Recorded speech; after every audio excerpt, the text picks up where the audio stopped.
सभा छत्तीसगढ़ के संस्थापक महोदय परम सम्मानीय आयुष्मान हीरालाल कुर्रे जी का आगमन हो चुका है। मैं चाहूंगा एक बार जोरदार तालियों से इनका स्वागत करें और साथ ही श्यामलाल सूर्यवंशी जी और संतोष सोनवानी जी का भी आगमन हम सभी के बीच में हुआ है। एक बार जोरदार तालियां इनके लिए। और अतिथियों से निवेदन करूंगा कि महापुरुषों के छाया चित्र पर आप भी पुष्प अर्पित करके इस कार्यक्रम में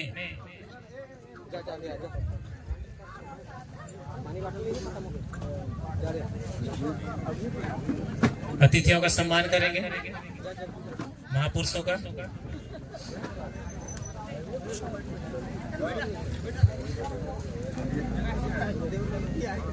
अरे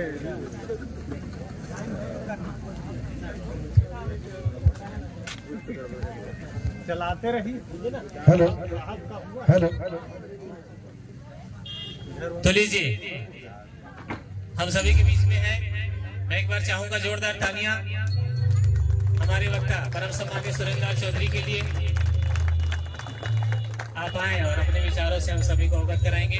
परम सम्मानीय सुरेंद्र लाल चौधरी जी, जिलाध्यक्ष कोरिया सूर्यवंशी महासभा छत्तीसगढ़। हेलो। चलिए साथियों, मैं बहुत बहुत धन्यवाद देना चाहूंगा हमारे संचालक महोदय सम्मानीय शिक्षक अशोक कुमार कनौजिया सर जी को। साथियों, आज संत शिरोमणि गुरु रविदास जी की जयंती जो पूरे छत्तीसगढ़ और पूरे संभाग में जो चलता आ रहा है, उसका समापन कार्यक्रम आज सूरजपुर जिला के महंगाई ग्राम में आज समापन कार्यक्रम आयोजित है। मैं यहाँ के आयोजक साथियों को बहुत बहुत धन्यवाद देना चाहूंगा कि आप लोगों ने भी गुरु रविदास और महापुरुषों के विचारधारा को जानने, समझने और लोगों तक पहुंचाने के लिए आप बहुत अच्छा कार्यक्रम का आयोजन किए हैं। उसके लिए मैं आप सभी आयोजक साथियों को दिल से धन्यवाद देना चाहूंगा। साथियों, आज हमारे इस कार्यक्रम के मुख्य अतिथि परम सम्मानीय इंजीनियर हमारे बीच रमेश जाटवर सर जी एवं कर साहब जी साथ में, और हमारे प्रदेश अध्यक्ष सम्मानीय बड़े भैया आयुष्मान हीरालाल कुर्रे जी एवं प्रदेश उपाध्यक्ष आयुष्मान हमारे सम्मानीय शिक्षक जगलाल सोनवानी सर जी एवं हमारे छत्तीसगढ़ सूर्यवंशी महासभा के महासचिव सम्मानीय शिक्षक आयुष्मान अशोक कुमार सोनवानी जी एवं संभागीय संरक्षक हमारे राम लखन चौधरी जी और सोनहत ब्लॉक के ब्लॉक अध्यक्ष सम्मानीय गिरधारी लाल सोनवानी जी, पटना ब्लॉक के ब्लॉक अध्यक्ष सम्मानीय विजय सूर्यवंशी जी एवं हेलो महिला हमारे हेलो हेलो हेलो हेलो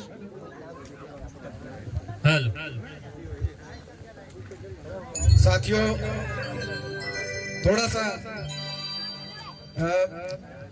जितने भी हमारे अतिथिगण हैं, हेलो हेलो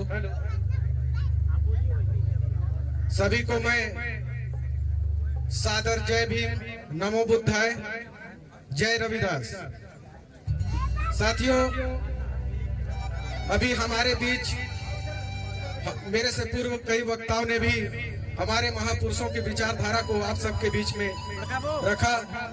उसी कड़ी में मैं आगे अपने विचारधारा को आप सबके बीच में रखने जा रहा हूं। साथियों,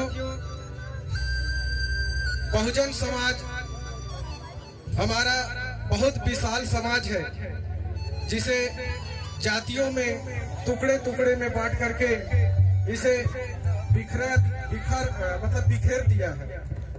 इस ऐसा बिखरा हुआ है जिसे आज तक हमारे कई महापुरुष पैदा हुए, जोड़ते जोड़ते चले गए और आज भी हमारे जुड़ने का काम कर रहे हैं, लेकिन इतना टुकड़ा हुआ है कि जुड़ने का नाम नहीं ले रहा।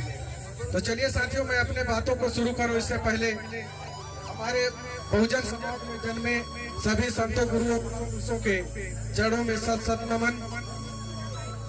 हमारे 2500 वर्ष हमारे बीच में आए गौतम बुद्ध जी, जिन्होंने अपने विचार सभी के बीच में उन्होंने परोसने का काम किया। हेलो हेलो हेलो साथियों, थोड़ा सा माइक से भी डिस्टर्ब हो रहा है। चलिए, हमारे इस भारत देश के तस्वीर को बदलने वाले हमारे बीच में आए परम सम्माननीय बाबा साहब भीमराव अंबेडकर जी, जो नारियों को भी पुरुषों के बराबर में बैठने, पढ़ने, लिखने, धन संपत्ति रखने का अधिकार दिया, सभी को मान सम्मान दिया। जो पहले नारियों को किसी प्रकार से इज्जत सम्मान नहीं मिलता था, लेकिन बाबा साहब के संविधान बनने से नारियों को भी बराबर का अधिकार मिलना चालू हुआ।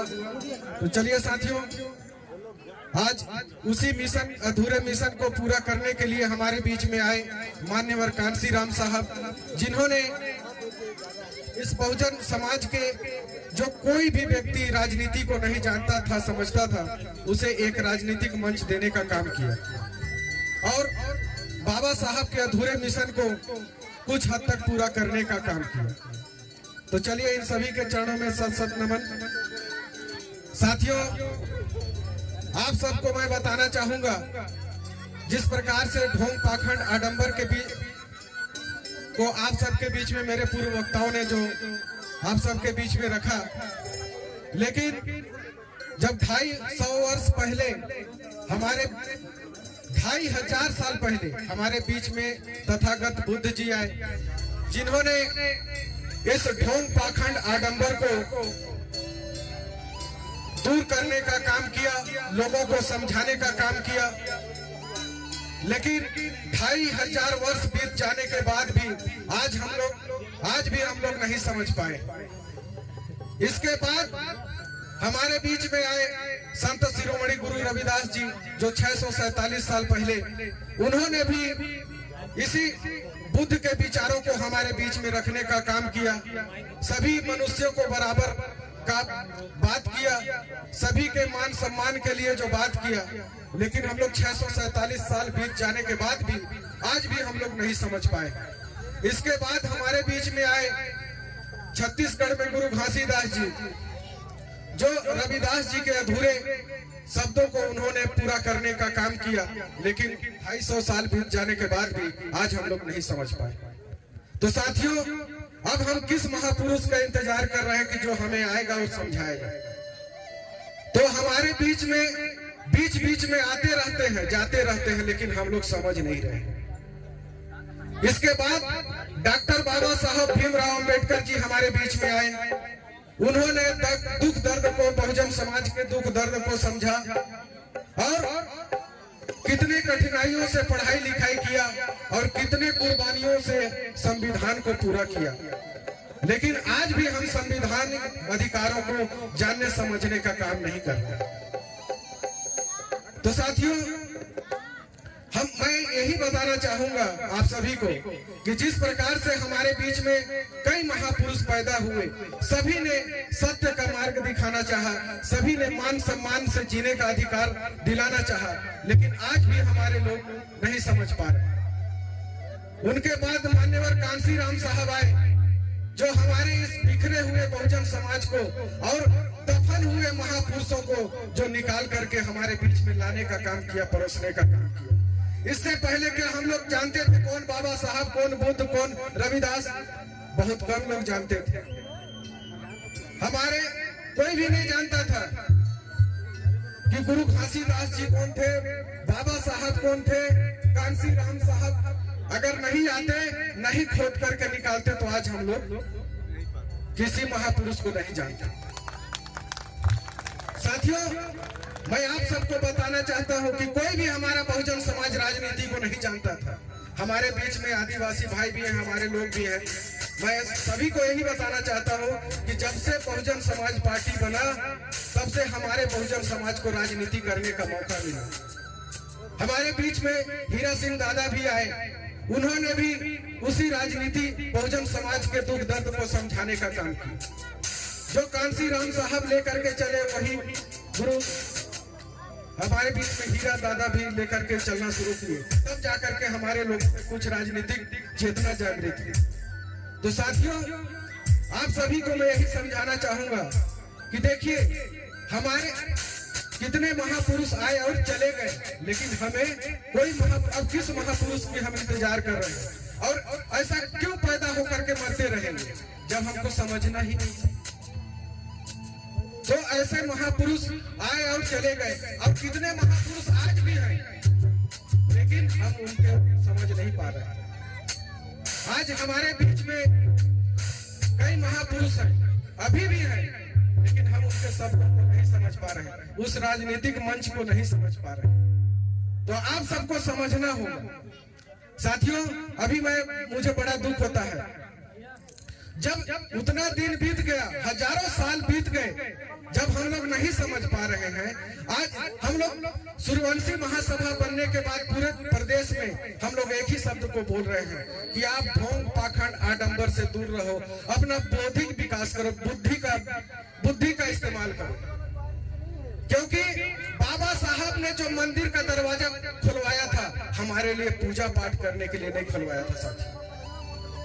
जब बहुजन समाज को मंदिरों में जाने का अधिकार नहीं था, तो बाबा साहब ने लड़ाई लड़ करके उस मंदिरों का दरवाजा को खुलवाया।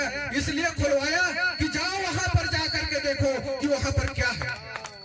लेकिन हमारे लोग जा करके क्या कर रहे हैं, दंडवत हो जा रहे हैं। दंडवत होने के बाद क्या बोल रहे हैं, हे बाबा साहब आपने बहुत अच्छा काम किया, मंदिरों का दरवाजा खुलवा दिया।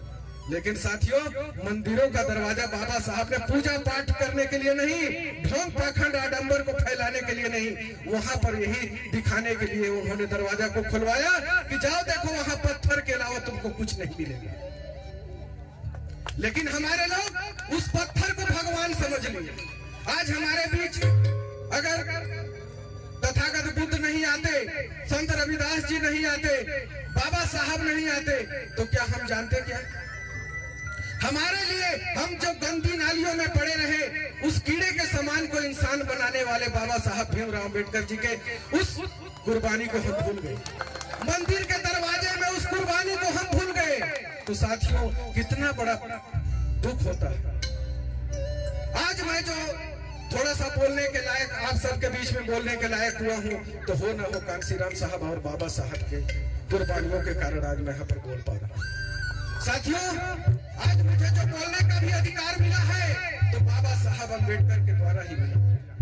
आज जो मेरे तन पे अच्छा कपड़ा पहन के मैं आप सबके बीच में खड़ा हूँ, एक माइक लेकर के आप सबके बीच में अपने बातों को रख रहा हूँ, तो बाबा साहब का ही देन। अगर बाबा साहब हमको ये सब अधिकार नहीं देते, तो आज हम कहाँ होते? संविधान नहीं बना होता तो हम कहाँ होते? गंदे नालियों में जैसे पड़े थे, आज भी पड़े रहते।